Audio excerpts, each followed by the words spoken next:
Hello दोस्तों, आज हम देखेंगे कक्षा 10वीं का सेट फर्स्ट। जी हाँ, परीक्षा अध्ययन का गणित का मैथ्स का सेट नंबर फर्स्ट, जिसमें कि यहाँ पर से आपको पूरे के पूरे 23 क्वेश्चन जो हैं सॉल्व कराए जाएंगे। तो आप वीडियो को लास्ट तक जरूर देखें।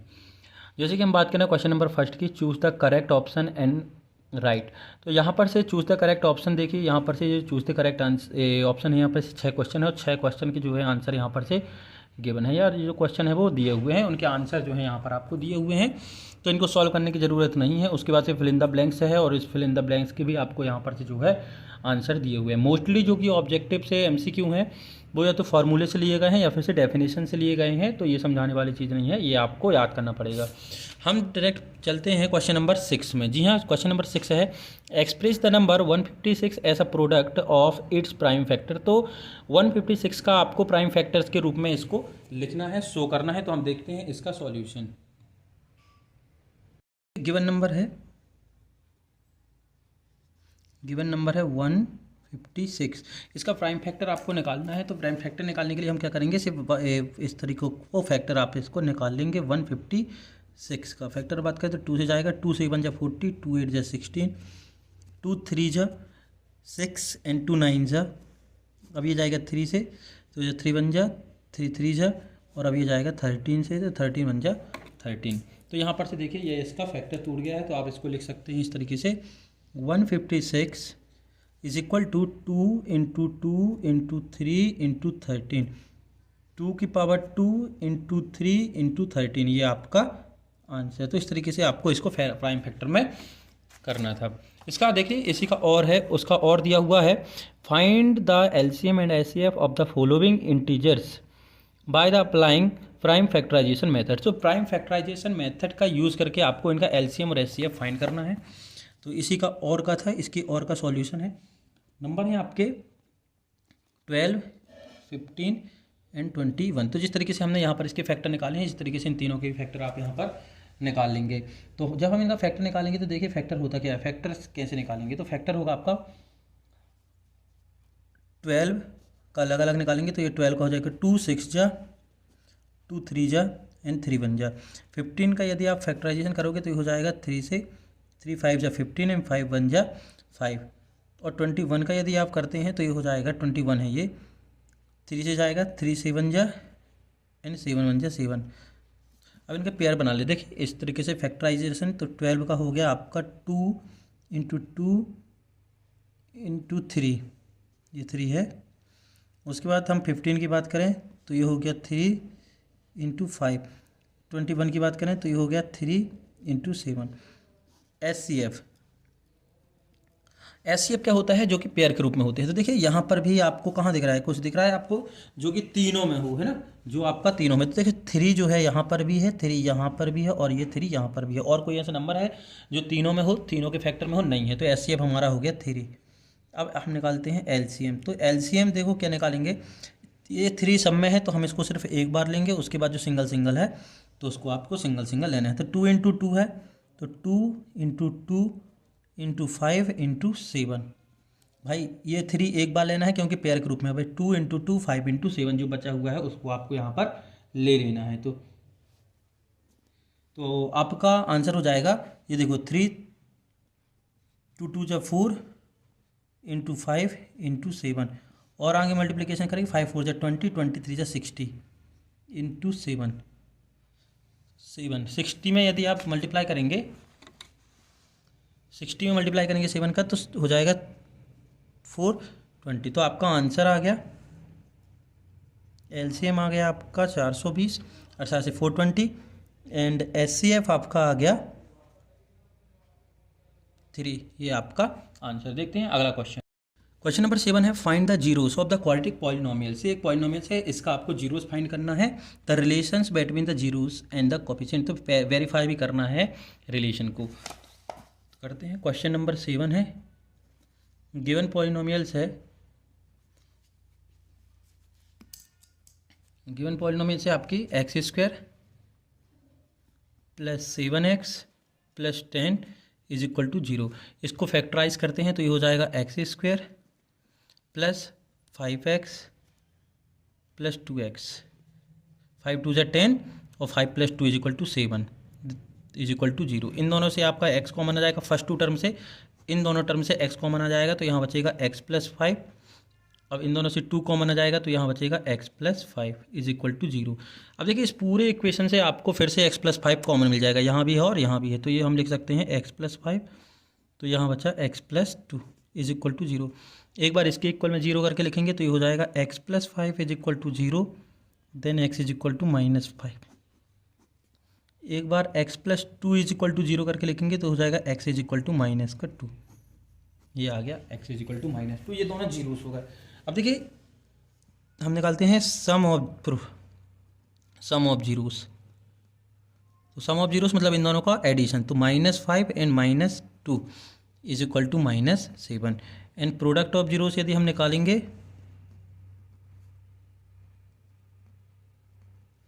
तो प्रोडक्ट करेंगे तो -5 इंटू -2 इक्वल टू हो जाएगा 10। कितना हो गया 10। अब इसको वेरीफाई करना है, प्रूव करना है, तो हमें मालूम है कि सम ऑफ जीरोस अर्थात अल्फा प्लस बीटा फार्मूला होता है -b/a। यहाँ पर देखिए b की वैल्यू कितनी है 7 है, b की वैल्यू कितनी है 7 है, क्योंकि x का कॉफिशिएंट b कहलाता है और x² का कॉफिशिएंट a कहलाता है और कांस्टेंट वैल्यू c कहलाती है। तो ये -b की वैल्यू हमने रख दी 7/1, क्योंकि x² का कॉफिशिएंट a कहलाता है। देखिए अच्छे से देख लीजिए, स्टैंडर्ड फॉर्म जो होता है वो हमारा होता है ax² + bx + c is equal to 0। तो coefficient of x² a, coefficient of x is equal to b and constant value c। तो यहाँ पर कॉफिशिएंट ऑफ x² 1 है, तो ये हो गया -7 ओनली। देखिए ये आया था अभी हमने जो निकाला था। फिर alpha into beta product of zeros होता है c/a, तो c/a इज इक्वल टू हो गया 10/1 इज इक्वल टू 10। देखिए यहाँ भी 10 है और ये जो हमने फाइंड किया था ये भी 10 है, तो ये वेरीफाई हो गया, तो प्रूव डेट हम लिख सकते हैं। इसी का और देखते हैं, इसी का और है the graph of y is equal to px is given in figures blue for the polynomials px find the number of zeros. इस फिगर में कितने जीरोस हैं, तो देखिए आपका फिगर दिया हुआ है इस तरीके से, ये है आपका x एक्सिस, ये है आपका y एक्सिस, ये है x' और ये है y'। अब ग्राफ इस तरीके से बना हुआ है, तो देखिए x एक्सिस की बात कर रहा है, इक्वेशन है आपके पास y is equal to P X. क्या है y is equal to P X. तो पी एक्स में कितने जीरोस है, तो देखिए x एक्सिस को कितनी जगह ये इंटरसेक्ट कर रहा है, 1 2 और 3, तो आपका आंसर हो गया 3। तो कितने जीरोस है 3। यदि y एक्सिस में पूछता तो 1 जीरोस था, क्योंकि ये y एक्सिस में एक जगह इंटरसेक्ट कर रहा है, लेकिन हमें x से मतलब है x 1 2 और 3 जगह इंटरसेक्ट कर रहा है x एक्सिस को, तो इसके 3 जीरोस हो गए। क्वेश्चन है question number 8, the 17th term of an AP exceed its 10th term by 7, तो फाइंड द कॉमन डिफरेंस। आपको कॉमन डिफरेंस निकालना है, तो जो गिवन है वो देखते हैं हम यहाँ पर से। क्वेश्चन नंबर 8 है, गिवन है कि 17th टर्म जो है A17 है वो 10th टर्म से 7 अधिक है। यही बोला है कि 17th टर्म जो है 10th टर्म से 7 अधिक है। ठीक है, तो यह अकॉर्डिंग टू क्वेश्चन है। 17 टर्म को हम लिख सकते हैं a + 16d, 10 टर्म को लिख सकते हैं a + 9d और ये प्लस का 7। अभी हमने 16d कैसे लिखा, देखिए वो भी आप देख लीजिए। यहाँ पर से हमारा फॉर्मूला होता है an is equal to a plus n-1 into D. तो n निकालना है मतलब 17 टर्म, तो ये हो गया n17 is equal to a plus 17 - 1 16d। ये आ गया, तो इस तरीके से हमने डायरेक्ट लिख दिया a + 16d। अब a से a कैंसिल हो गया, ये हो गया 16d - 9d, ये 9d राइट हैंड साइड से लेफ्ट हैंड साइड आ गया, तो ये माइनस का हो गया इज इक्वल टू 7। 16d में से 90d जाएगा तो बचेगा 7d is equal to 7, then d is equal to 7/7, तो 7 से 7 कट गया, तो common difference is equal to आ गया 1। यही आपका आंसर है। इसका अगला देखते हैं, इसका अगला क्वेश्चन है right the first term and the common difference of AP। इसका आपका first term and common difference इसका बताना है। तो देखते हैं हम, गिवन AP है, ये और का है, ठीक है, गिवन AP है, गिवन AP है आपको 3 1 - 1 n माइनस का 3 एंड सो ऑन। तो आपको फर्स्ट टर्म बतानी है, तो फर्स्ट टर्म तो यही होगा ये। तो फर्स्ट टर्म अर्थात a इज इक्वल टू हो गया 3, कॉमन डिफरेंस d निकालना है, तो कॉमन डिफरेंस d हम निकालते हैं नेक्स्ट टर्म से प्रीवियस टर्म को सब्ट्रैक्ट करके, तो ये हो जाएगा a2 माइनस a1, सेकेंड से फर्स्ट को सब्ट्रैक्ट करेंगे तो हो जाएगा 1 minus 3 is equal to minus का 2, a3 minus a2, third term से सेकेंड टर्म को सब्ट्रैक्ट करके निकालेंगे तो ये हो जाएगा -1 इज इक्वल टू माइनस का 2। फिर फोर्थ टर्म से सब्ट्रैक्ट करेंगे तो a4 minus a3 is equal to -3 plus 1। ये प्लस 1 क्यों आ रहा है, क्योंकि यहाँ पर से देखिए ये माइनस है, तो माइनस माइनस प्लस, तो -2। तो देखिए -2 सब में -2 आया है, तो common difference d is equal to हो गया माइनस का 2। तो आपका आंसर आ गया, आपका आंसर पूछा था फर्स्ट टर्म 3 हो गया और कॉमन डिफरेंस हो गया माइनस का 2। क्वेश्चन 9 है, ABC इज एन आइसोस्केल triangle, right angle at C, तो prove that AB square is equal to 2AC square. Question number 9 given है कि ABC इज अ आइसो स्केल triangle and angle C is equal to 90। मतलब इस तरीके से आपको ये एक ट्राइंगल दिया हुआ है, ये हो गया A, ये हो गया B और ये हो गया C, ठीक है, A B और C। तो ये जो C है ये 90 डिग्री में है और आइसोस्केल ट्राइंगल है, तो हम बोल सकते हैं कि ये एंगल और ये ये साइड और ये साइड बराबर है, तो AC is equal to BC। क्यों, क्योंकि ये जो हाइपोटेनियस है, हाइपोटेनियस वाली जो साइड होती है इन दोनों साइडों से बड़ी होती है, तो ये तो कभी इक्वल हो नहीं सकती, तो ये दोनों सेम हो गए। हमें प्रूव करना है, to prove is equal to AB square is equal to 2AC square, ये आपको प्रूव करना है।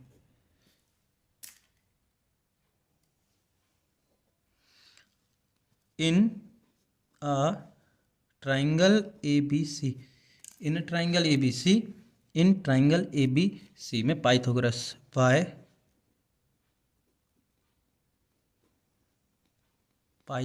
थ्योरम,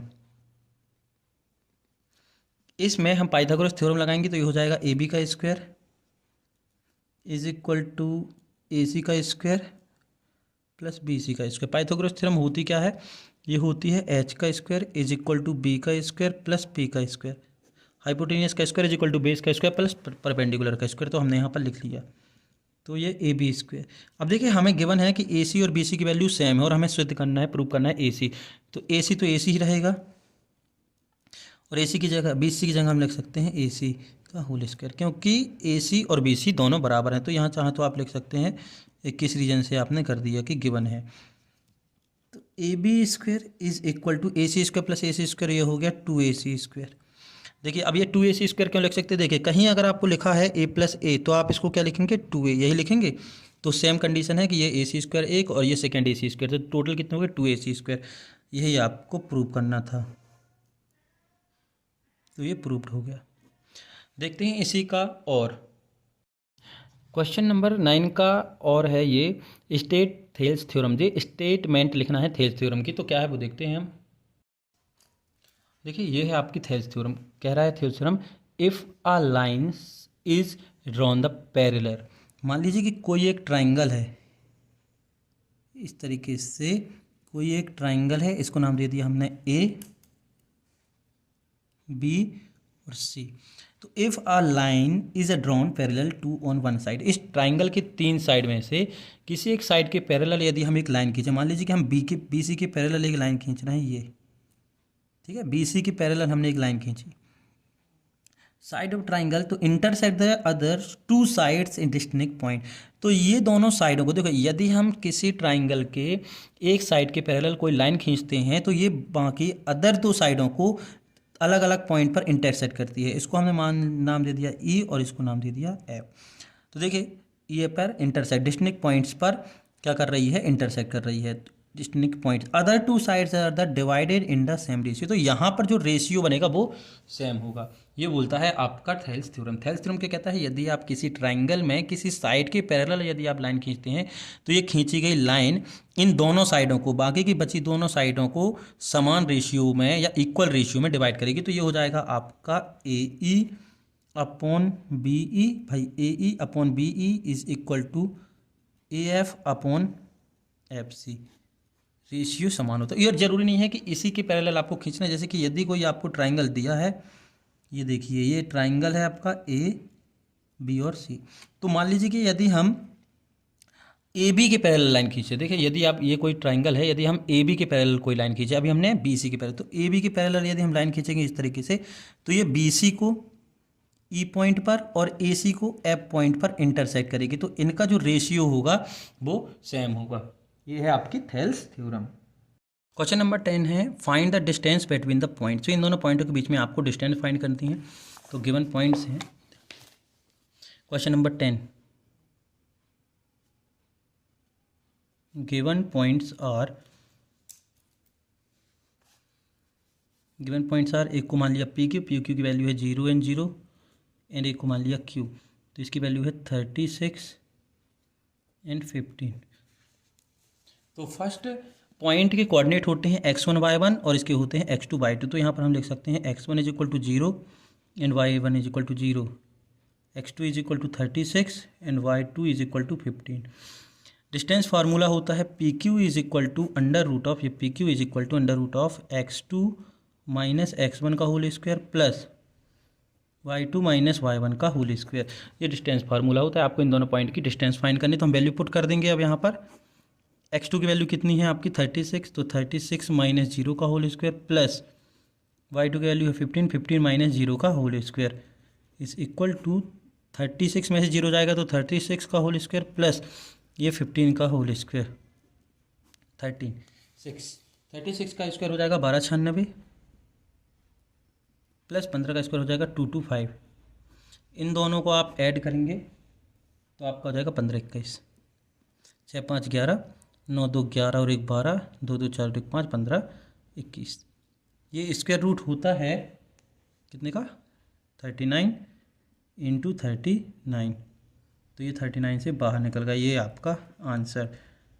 तो distance between P and Q आ गया 39, ये आपका आंसर। इसी का अथवा देखते हैं। क्वेश्चन नंबर 10 का और है find the area of a triangles whose vertex are ये किसी ट्राइंगल के वर्टेक्स गिवन है। ये आपको ट्राइंगल के वर्टेक्स गिवन है, तो हमें इसका एरिया फाइंड करना है। तो हम करते हैं, let the vertex of triangle A B C. कोई ट्राइंगल हमने मान लिया ये ए बी और सी, तो इसके पॉइंट हैं ए है 1 1 एंड बी की वैल्यू आपको गिवन है -4 एंड 6 एंड सी गिवन है आपको -3 एंड -5, -3 एंड -5। 1 -1 देखिए 1 1 है, पॉइंट ऐसे मिला है 1 1, वैल्यू है 1 1 -4 एंड 6 -3 एंड -5। तो फर्स्ट पॉइंट के कोऑर्डिनेट होते हैं x1 y1, तो x1 की वैल्यू हो गई 1, x2 की वैल्यू ये हो गई -4 एंड x3 की वैल्यू हो गई आपकी -3, तो ये हो x1 x2 x3। अभी y1 y2 और ये y3, तो हम लिख रहे हैं यहाँ पर y1 is equal to 1, y2 is equal to 6 and y3 is equal to -5। ठीक है। फार्मूला होता है एरिया ऑफ ट्राइंगल का,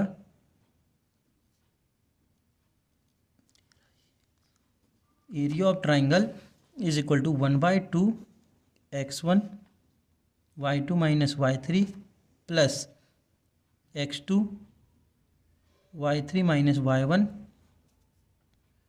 plus x3 y1 minus y2। ये होता है आपका फार्मूला। अब इस फार्मूले में आप वैल्यू पुट कर दीजिए जो आपको गिवन है। तो 1/2 x1 की वैल्यू है 1 और y2 माइनस y3 मतलब 6 प्लस 5 हो गया। भाई ये माइनस है और ये वाला माइनस, देखिए ये माइनस और ये माइनस प्लस हो गया, प्लस x2 की वैल्यू है -4 और ये हो जाएगा -5, y3 की वैल्यू -5 और y1 की वैल्यू -1 प्लस -3 और ये हो गया आपका x3 और y1 minus y2 1 minus 6 value हमने पुट कर दी, हमने से वैल्यू बस पुट की है तो ये हो गया 1/2 1 इंटू 11 माइनस 4 ये plus minus minus into minus 6 minus 3 into minus 5 plus minus का माइनस 1 में से 6 गए तो माइनस 5 बचा तो ये 1/2 11 1 जा 11 माइनस माइनस प्लस 6 4 जा 24 माइनस माइनस प्लस 3 5 जा 15 और आगे सॉल्व करेंगे तो बचेगा, इन सबको जोड़ देंगे तो 5 4 9 और 1 10 की 0 1 तो 3 और 1 4 और 1 5 50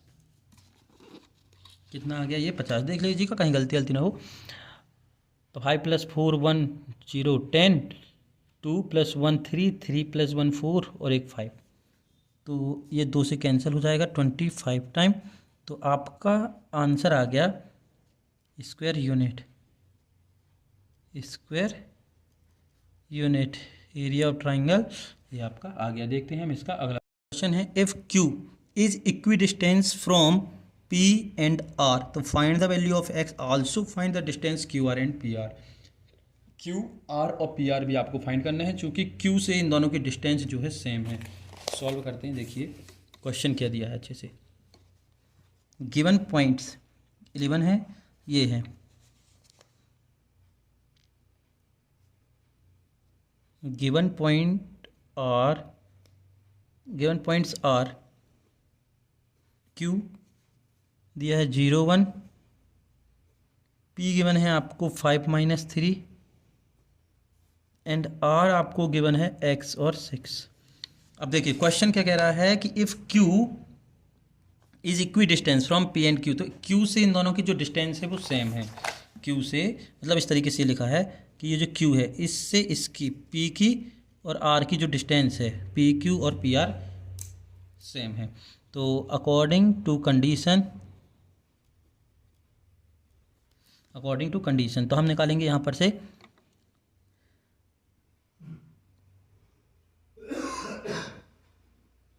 QP is equal to QR, QP is equal to QR। तो डिस्टेंस फार्मूला लगा देते हैं, डिस्टेंस फार्मूला जो अभी हमने लगाया था। तो यहाँ पर हो जाएगा QP, P से Q को सब्ट्रैक्ट करना है, P से Q को सब्ट्रैक्ट करना है तो ये हो जाएगा 5 - 0 का होल स्क्वायर प्लस -3 - 1 का होल स्क्वायर इक्वल X - 0 का होल स्क्वायर प्लस 6 - 1 का होल स्क्वायर, ये करना है। तो ये 5 का होल स्क्वायर प्लस -4 का होल स्क्वायर x का स्क्वायर प्लस 5 का स्क्वायर, तो ये हो गया 5 का स्क्वायर 25, 4 का स्क्वायर 16, ये हो गया x स्क्वायर और ये हो गया 25। अब हमें रूट हटाना है तो हम क्या करेंगे, स्क्वायर और बोथ साइड, स्क्वायर और बोथ साइड। तो जब जैसे ही हम इसको लगाएंगे तो ये जो है रूट ख़त्म हो जाएगा तो बचेगा 15 + 16 is equal to X square plus 25। 25 से 25 कैंसिल तो केवल बचा आपका X square is equal to 16 then X is equal to 16, इस तरीके से अंदर गया तो ये हो जाएगा एक्स इज इक्वल टू +-4। तो एक्स की वैल्यू आ गई आपकी +-4। तो आपको x फाइंड करना था, तो आपका x कितना आ गया +-4 और चाहे तो आप लिख सकते हैं ओनली 4। अब हमें इसके साथ देखिए क्वेश्चन में क्वेश्चन नंबर 11 था QR एंड PR भी फाइंड करना है, QR और PR।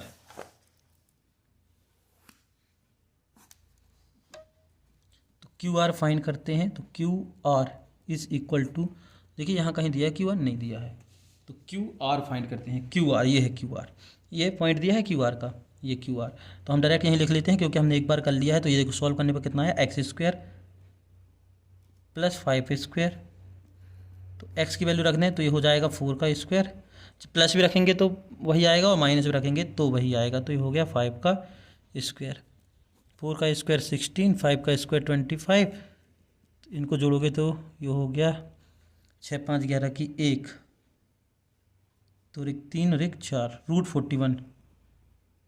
√41 ये आ गया आपका QR।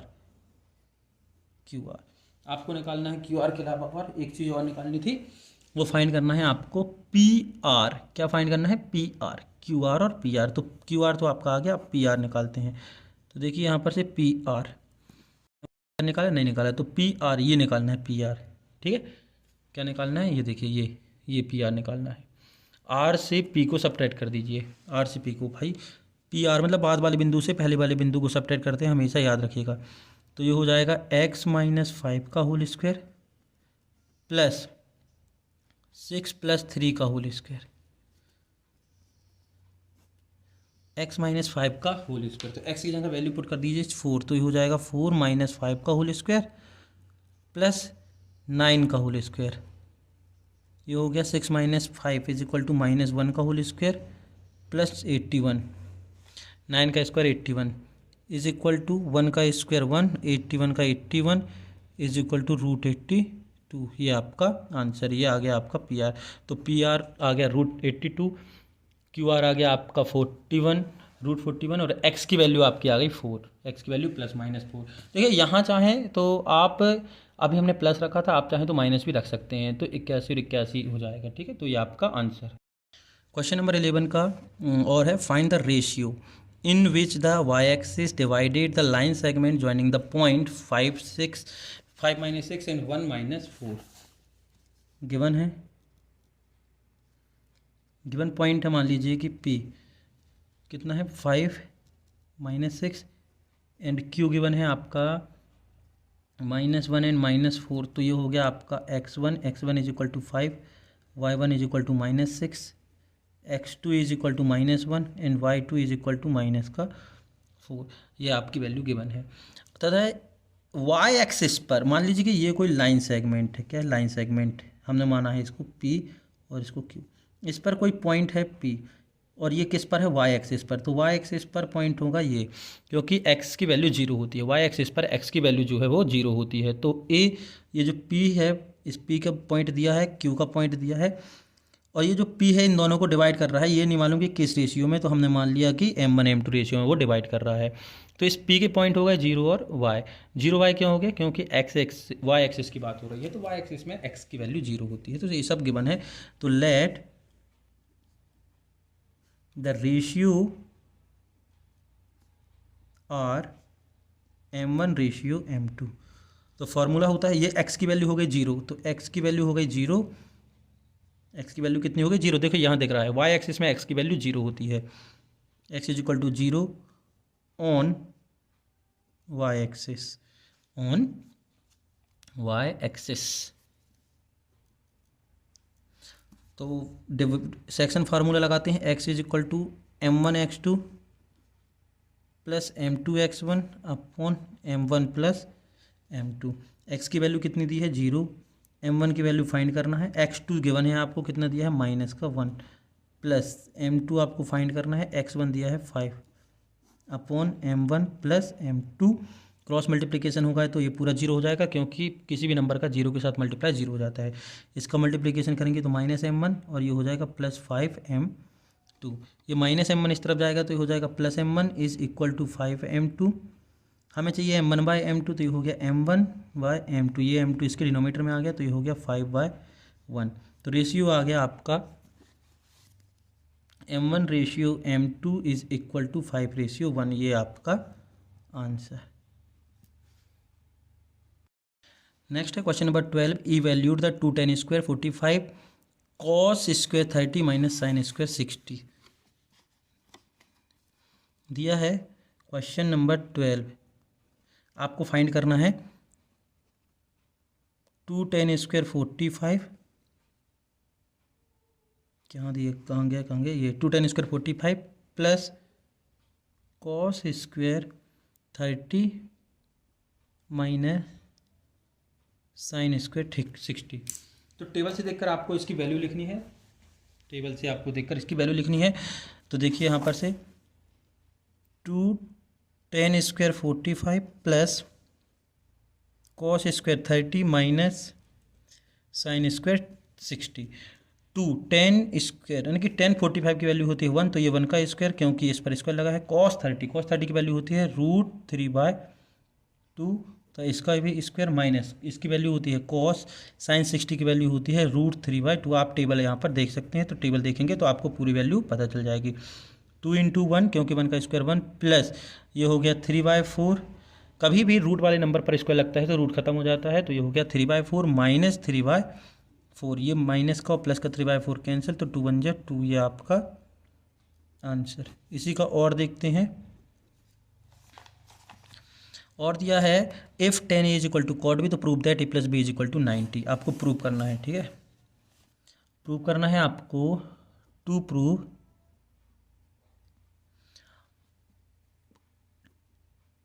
10a = 10b गिवन है। 10b गिवन है, 10a = 10b आपको गिवन है। तो आपको प्रूव करना है a + b = 90। a + b = 90। तो 10a क्या लिखा है, 10a 10b sorry 10a = cot b दिया है। क्या दिया है, cot b। गलती हो गई थोड़ी सी यहाँ पर से, 10a = cot b दिया है।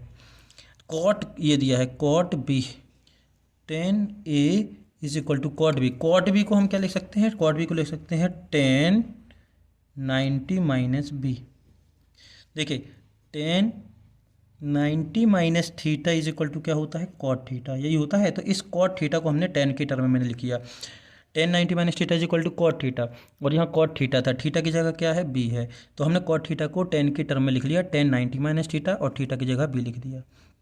तो 10 से 10 कैंसिल हो गया, तो ये हो गया a = 90 - b। ये माइनस का b ट्रांसफ़र होके लेफ्ट हैंड में आएगा, तो माइनस का b + b हो गया, तो a + b = 90। आपको यही प्रूव करना था, तो यही हो गया प्रूव्ड। ये हो गया प्रूव्ड। देखते हैं क्वेश्चन नंबर 13 है। The radii of 2 circles are 19 and 9। 2 circle है, उन दोनों की रेडियस दी है 19 सेंटीमीटर है 9 सेंटीमीटर।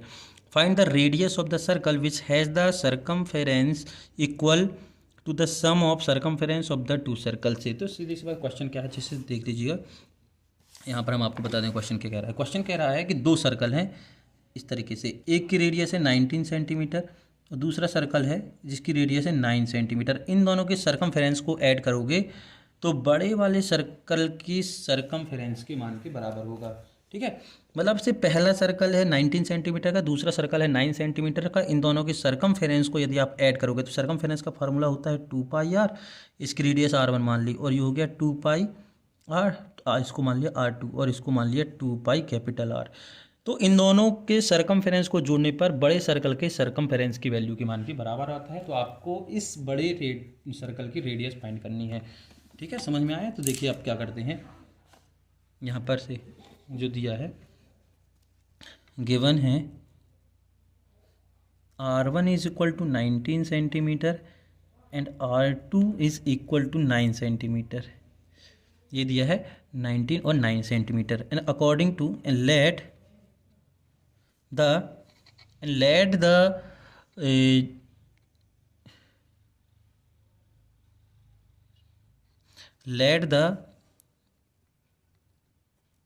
ग्रेटर सर्कल रेडियस अपन ने मान लिया इसको r। तो अकॉर्डिंग टू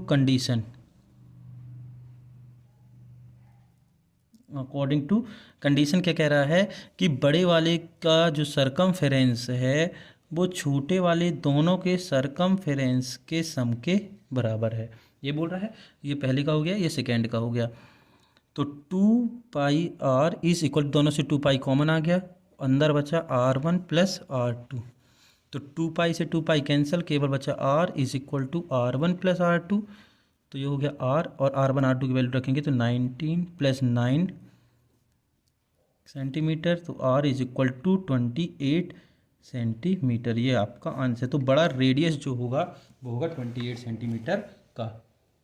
लेकिन नेक्स्ट क्वेश्चन उसी का 13 का अथवा है, find the area of a sector of circle with radius 6 centimetre and the length and the angle of sector 60 degree of 22/7 आपको यूज़ करना है। तो गिवन है कि एरिया ऑफ सेक्टर निकालना है, तो जो गिवन है आप लिखते हैं। तो गिवन है रेडियस, कितनी रेडियस दी हुई है आपको, यहाँ पर से ध्यान दीजिएगा, रेडियस दी है 6 सेंटीमीटर। और थीटा आपको गिवन है 60 और पाई भी आपको गिवन है, कितना यूज करना है 22/7। तो एरिया ऑफ सेक्टर का फार्मूला होता है, area of sector is equal to होता है pi R square theta by 360। Value put कर देते हैं। पाई की वैल्यू आपको करना है 22/7 इंटू आर की वैल्यू 6 सेंटीमीटर का होल स्क्वायर इंटू थीटा की वैल्यू 60/360।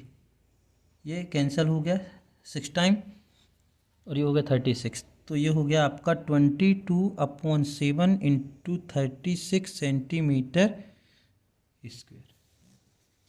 तो इसका आप मल्टीप्लिकेशन करेंगे तो ये देखिए ये जो इंटू में था 1/6 भी बचा है, तो ये 6 से 36 कट गया 6 टाइम। मल्टीप्लिकेशन कर लेते हैं तो 6 2 जा 12 और 6 2 जा 12 और 113, तो 132/7। अब ये कैंसिल नहीं होगा तो ये हो जाएगा आपका एरिया ऑफ सेक्टर से 132/7 centimetre square, 132/7 centimetre square. Question number 14 है, if P is equal to 0.05 what is the probability of not E। P E bar आपको फाइंड करना है। तो बहुत ईजी, आपको क्या क्या गिवन है देखते हैं। आपको गिवन है क्वेश्चन नंबर 14, आपको गिवन है P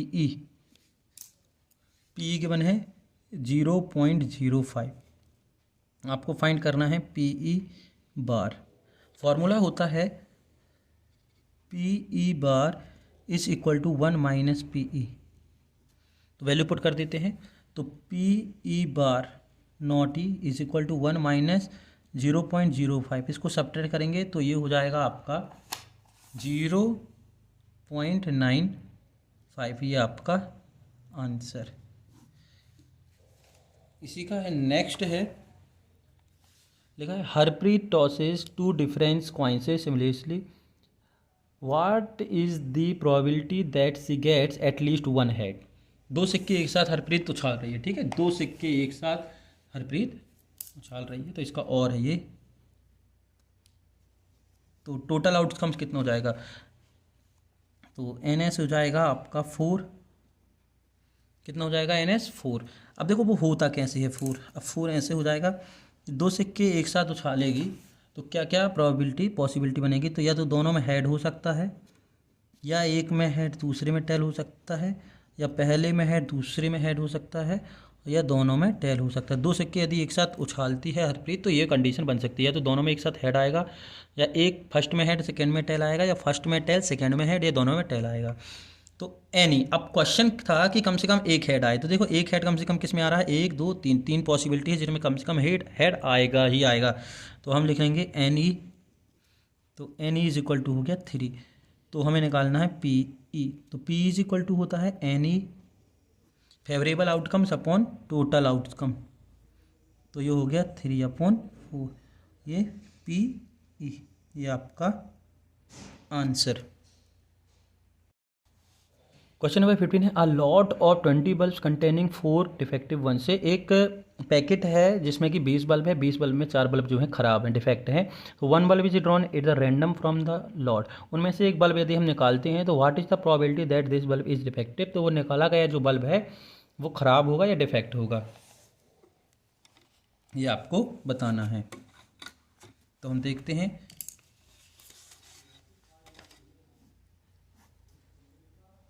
question number 50। Number total favourable कितने हैं, 20 बल्ब हैं, और number of E defective bulb कितने हैं, 4। आप कितने हैं डिफेक्टिव भाई, 20 बल्ब टोटल हैं और डिफेक्टिव बल्ब हैं 4।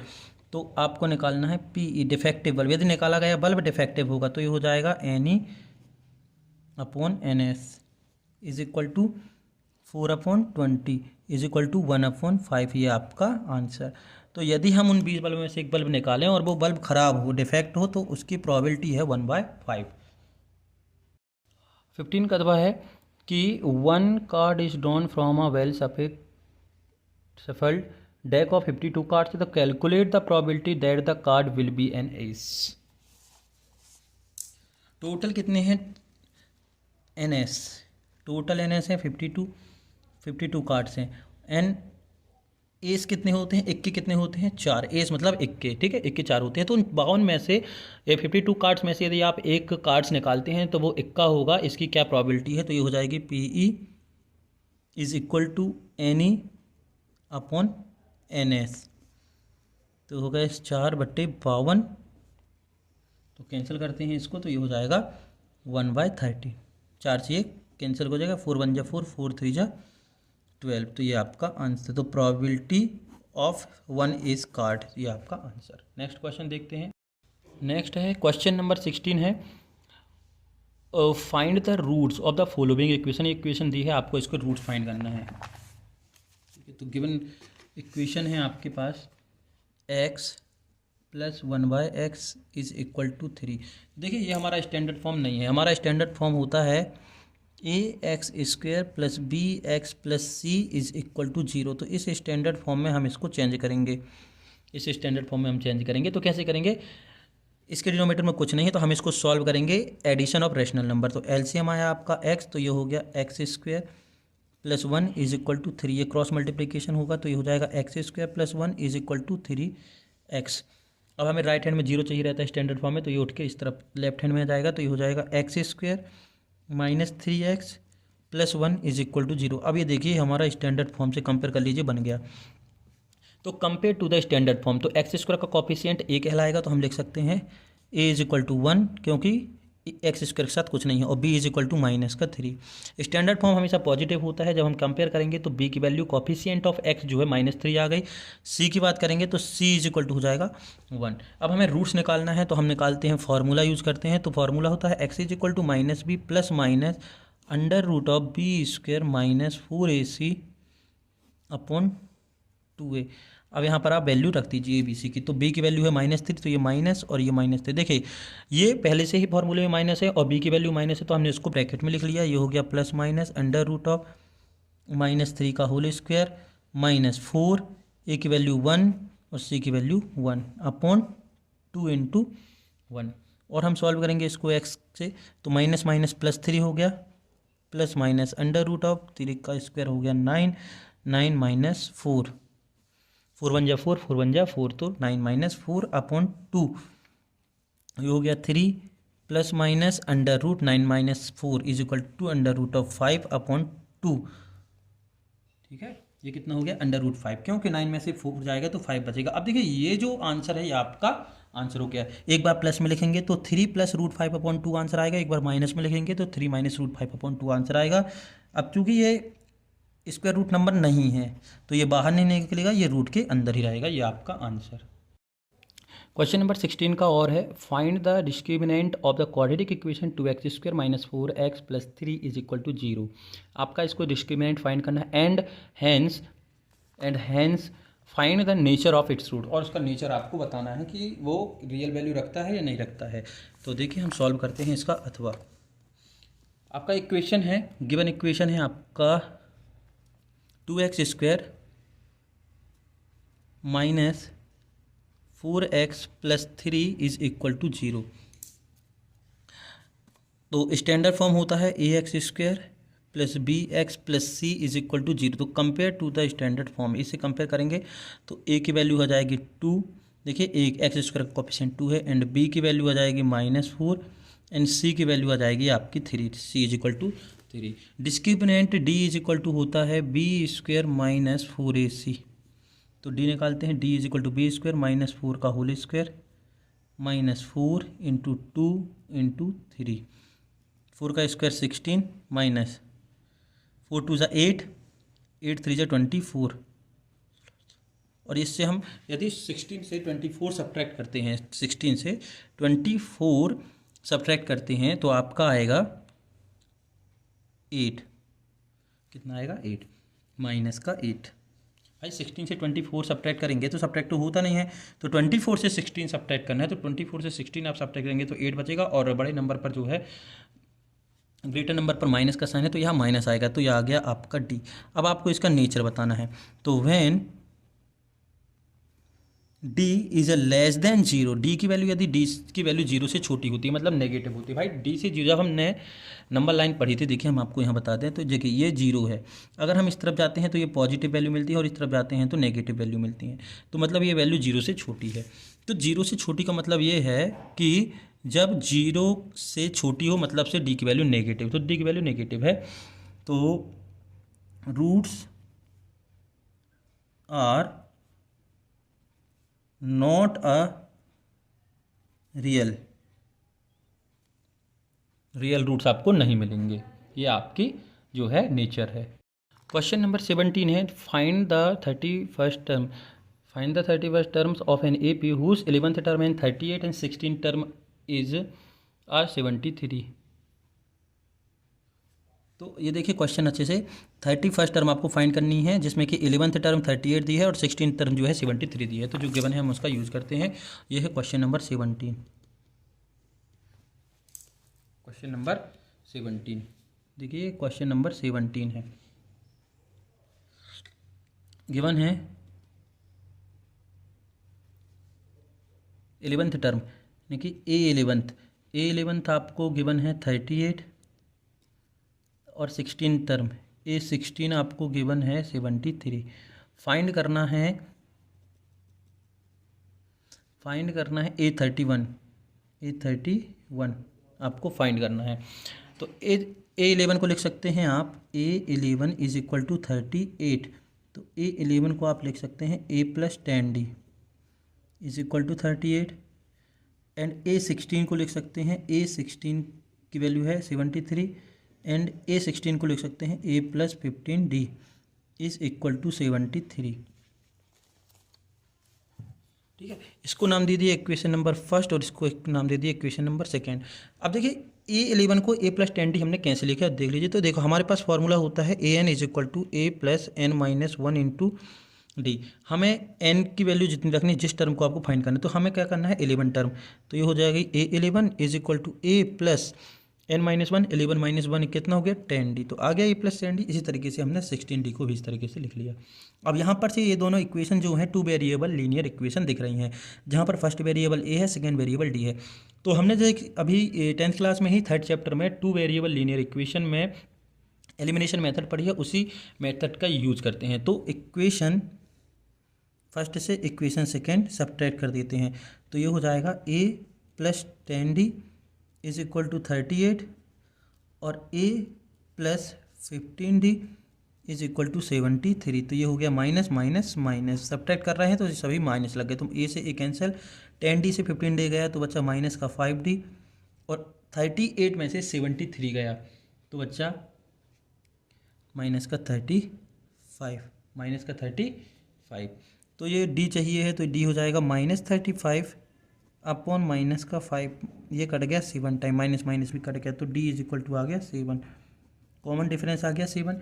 अब इस डी की वैल्यू को हम इक्वेशन फर्स्ट में पुट कर रहे हैं। इक्वेशन फर्स्ट में आप चाहें तो इक्वेशन फर्स्ट एंड सेकेंड किसी में भी पुट कर सकते हैं, हम इक्वेशन फर्स्ट में पुट कर रहे हैं।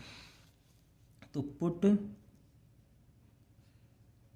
The value of D in equation, value of D ये इन इक्वेशन फर्स्ट। तो इक्वेशन फर्स्ट है A plus 10d is equal to 38। A plus 10d की जगह हम रख रहे हैं 7, तो ये हो गया 38। तो ए इज इक्वल टू 38, 10 से बन जाए 70 और ये इस तरफ जाएगा तो माइनस का 70 हो जाएगा। 38 में से 70 जाएगा तो बचेगा माइनस का 32। तो ए इज इक्वल टू आ गया माइनस का 32, ए इज इक्वल टू माइनस का 32। तो ए आ गया और डी आ गया। तो आपको निकालना कौन सी टर्म है, आपको निकालना है देखिए यहाँ पर से 31st टर्म। तो A 31st term is equal to A plus 31 minus 1 into D. तो ए की वैल्यू माइनस 32 प्लस ये हो गया 30 और डी की वैल्यू आपकी आई है 7। तो माइनस 32 और 30 में 7 का मल्टीप्लाई करेंगे तो हो जाएगा 210 और माइनस 32 प्लस 210 इन दोनों को कैलकुलेट करेंगे तो आपका आएगा 178। तो ये हो गया आपका आंसर, ये हो गया 31st टर्म, यही आपको फाइंड करना था। क्वेश्चन नंबर 17 का और है, how many multiples of 4 lie between 10 and 250। 10 और 250 के बीच में 4 के कितनी मल्टीपल्स हैं। तो नंबर ऑफ मल्टीपल आपको निकालने हैं। क्वेश्चन नंबर 17 का तो मल्टीपल ऑफ 4 बिटवीन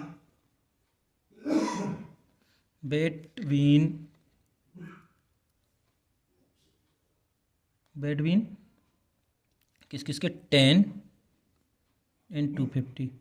तो 10 और 250 के बीच में मल्टीपल कौन कौन से होते हैं। मल्टीपल का मतलब होता है कि जो 4 की टेबल में आते हो। तो 4 की टेबल यदि हम 4 से पढ़ते हैं तो 4 1 जा 4, 4 2 जा 8, 4 3 जा 12। तो 12 के बाद इसमें लिखना है 4 और 8 नहीं लिखना क्योंकि वो 10 के पहले आते हैं। तो मल्टीपल हो जाएंगे 12, 4 3 जा 12, 4 4 जा 16, 4 5 जा 20 और ये होता है 24। और कहाँ तक जाना है, लास्ट तक 250 के अंदर। तो हो जाएगा 248। हो गया भाई। 248 क्यों लिखा है, क्योंकि 250 को शामिल नहीं करना है, 248 लिखना है। और 248 4 की टेबल में आता है, 4 की टेबल में आता है, तो 4 का मल्टीपल है। तो ये देखिए एक AP बन गई। हमें यहाँ से यहाँ तक के नंबर ऑफ टर्म आपको फाइंड करना है, n फाइंड करना है। तो where E is equal to first term हो गया 12, D हो गया कॉमन डिफरेंस 4 क्योंकि 4 के मल्टीपल है तो 4 4 का डिफरेंस है। Last term AN is equal to हो गया 248। फार्मूला होता है AN is equal to A plus n-1 into D. AN की वैल्यू आपको गिवन है, कितनी दी है 248। A की वैल्यू आपको गिवन है 12 प्लस n आपको फाइंड करना है और D की वैल्यू है 4। तो ये प्लस का 12 इस तरफ आएगा तो हो जाएगा माइनस का 12, n-1 इंटू 4। ये सब्ट्रैक्ट करेंगे 248 से 12 सब्ट्रैक्ट करेंगे तो ये बचेगा आपका 236 is equal to n-1 into 4। ये 4 इंटू में है, इस पूरे के इंटू में, तो इंटू का वाला डिवाइड में चला जाएगा तो 236/4 n-1। ये 4 से डिवाइड काट कैंसिल कर दीजिए तो 4 से कैंसिल होगा, 4 5 जा 20 और 4 9 जा 36। तो ये हो गया 59 इज इक्वल टू n-1। हमें n फाइंड करना है नंबर ऑफ टर्म्स, तो n यहीं रहेगा, बाकी ये जो -1 है ट्रांसफर होकर लेफ्ट हैंड साइड में चला जाएगा तो हो जाएगा 59 + 1 इज इक्वल टू n। तो ये हो गया 60 इज इक्वल टू n। तो आंसर आपका 60 आ गया। कि 60 ऐसे नंबर हैं जो 10 और 250 के बीच में 4 के मल्टीपल हैं। क्वेश्चन नंबर 23 है, consider the following distribution of daily wages of 50 workers of a factory. से किसी फैक्ट्री में 50 व्यक्ति कार्य कर रहे हैं, उसका यहाँ पर से टेबल दिया हुआ है तो कि एक दिन में उसको कितना कितना खर्चा मिलता है। ठीक है, तो डेली वेजेस दिया है, जैसे कि ये टेबल दी हुई है कि 500 से 520 यानी कि 500 से 520 रुपीज़ मिलते हैं 12 वर्कर को, 520 रुपीज़ से 540 रुपीज़ मिलते हैं 14 वर्कर को। इस तरीके से टेबल है। तो find the mean daily wages of the workers of the factory by using in the appropriate method. Appropriate method देखिए यहाँ पर मेथड का नाम लिख कर आया है। इस अप्रोप्रिएट मेथड का यूज़ करके आपको मीन निकालना है। तो हम देखते हैं कि मीन कैसे निकालते हैं। देखिए इस तरीके से ये आपको 2 कॉलम दिए हुए हैं क्वेश्चन में, हमें ज़रूरत पड़ेगी तीसरे कॉलम की। तो देखिए अब सबसे इंपॉर्टेंट चीज़ ये है कि 3 मेथड हमको यहाँ पर पढ़नी है मीन निकालने की। डायरेक्ट मेथड है, एज्यूम मीन मेथड है और अप्रोप्रिएट मेथड है। तो अप्रोप्रिएट मेथड में आपको करना क्या है, क्या क्या फाइंड करना है, ये डिपेंड करता है आपको फार्मूले से। तो फार्मूला क्या होता है, सबसे पहले तो आपको फार्मूला पता होना चाहिए। तो फार्मूला है मीन का, अप्रोप्रिएट मेथड का। अप्रोप्रिएट मेथड का फॉर्मूला है A plus sigma FU upon sigma F into H। तो देखिए आपको इस फॉर्मूले पुट करने के लिए सिग्मा FU चाहिए है, सिग्मा F चाहिए है, H चाहिए और A चाहिए। तो ये चीज़ें हमें चाहिए। तो अभी हमारे पास सिर्फ F है। तो पहली चीज़ थर्ड कॉलम हमें निकालना पड़ता है X, जिसको हम बोलते हैं क्लास मार्क। क्लास मार्क अब ये कैसे निकालेंगे, ध्यान दीजिएगा। क्लास मार्क निकालने के लिए हमें लोअर लिमिट और अपर लिमिट को जोड़कर 2 से डिवाइड करना है। देखिए ये है 500, ये है 520। इसको हम बोलते हैं लोअर लिमिट, इसको इंडिकेट करते हैं L1 से और इसको इंडिकेट करते हैं L2 से। तो L1 और L2 को जोड़कर सीधी सी बात है X निकालने के लिए हम क्या करेंगे, L1 और L2 को जोड़ देंगे और 2 से डिवाइड कर देंगे। लोअर लिमिट और अपर लिमिट को जोड़कर 2 से डिवाइड कर देंगे। तो जैसे कि 500 और 520 को यदि हम जोड़ते हैं तो ये आएगा आपका 1020 20। तो 1020 को 2 से डिवाइड करेंगे तो आपका आएगा 510। और फिर आगे बढ़ते हैं, इन दोनों को जोड़कर 2 से डिवाइड करेंगे। इस तरीके से ये काम हम बार बार करते जाएंगे। तो देखिए बार बार ये काम अगर नहीं करना है तो इनके बीच में कितने कितने का इंटरवल है, 500, 520, 520 से 540, 20 का डिफरेंस तो यहाँ पर भी ये 20 का डिफरेंस आगे तक जाएगा। तो बार बार ये कैलकुलेशन आपको करने की ज़रूरत नहीं है। तो आप फिर यहाँ करेंगे तो 530, 550, 570 एंड 590। तो इस तरीके से ये क्लियर हुआ। आगे फिर हम चलो एप्रोप्रिएट मेथड की बात करें तो हमें ज़रूरत पड़ेगी यू की। किसकी? यू की। तो यू जो फाइंड होगा वो हो जाएगा x माइनस ए अपॉन एच, ये u आएगा यहाँ से। तो x माइनस ए, x का कॉलम तो आपने निकाल लिया जिसको क्लास मार्क कहते हैं। तो ए क्या होता है, इस x वाले कॉलम में जितनी भी वैल्यू आपको दिख रही है 1 2 3 4 और 5, तो इसकी जो मिडिल वैल्यू है, जो मिड वैल्यू है, जो बिल्कुल बीच की वैल्यू है, वो ए कहलाया जाएगा। तो हमारे लिए देखिए ये ए बन रहा है, ये ए हो गया। ठीक है, ये ए हो गया क्योंकि ऊपर 2 और नीचे 2 वैल्यू, बीच की वैल्यू 550, 550। अब x माइनस ए कह रहा है। x माइनस ए का मतलब ये है कि एक एक करके क्लास मार्क से, सभी क्लास मार्क से ए को सबट्रैक्ट करना है। 510 से 550, फिर 530 से 550, फिर 550 से 550 आपको सबट्रैक्ट करना है। इस तरीके से एक एक करके सबको सबट्रैक्ट करना है और h से डिवाइड करना है। अब h क्या है, h अपना निकल के आता है यहाँ से, देखिए h इज इक्वल टू होता है L2 माइनस L1। इस अपर लिमिट से लोअर लिमिट को सबट्रैक्ट करेंगे तो L की वैल्यू आ जाएगी। तो देखिए h is equal to 520 minus 500 is equal to कितना आ गया 20। तो ये आ गया आपका h। हमेशा आप अपर लिमिट से लोअर लिमिट को यदि सबट्रैक्ट करते हैं तो h की वैल्यू आ जाएगी। तो ये आ गई 20। अब देखिए x माइनस ए मतलब इससे इसको सबट्रैक्ट करेंगे, 510 से 550 को सबट्रैक्ट करेंगे तो आएगा माइनस का 40। यहाँ पर हम रफली बता दे रहे हैं कि 510 से 540 को सबट्रैक्ट करेंगे तो ये आ जाएगा माइनस 40 और फिर डिवाइड करेंगे 20 से तो ये हो जाएगा माइनस का 2। कितना हो जाएगा? माइनस का 2। इस तरीके से फिर हम 530 से 550 को सबट्रैक्ट करेंगे तो बचेगा माइनस का 20 और फिर डिवाइड करेंगे 20 से तो माइनस का 1 बचेगा। तो इस तरीके से कैलकुलेट आपको करना है। ये -1, ये -1 0, ये हो गया 2 और ये देखिए ये हो गया 1, ये 1 बचेगा क्योंकि 20 है और ये हो जाएगा 2। अब हमें u भी मिल गया। अब हमें चाहिए है sigma F you. Sigma F you मतलब एफ के साथ u का मल्टीप्लाई, तो ये हो गया एफ यू।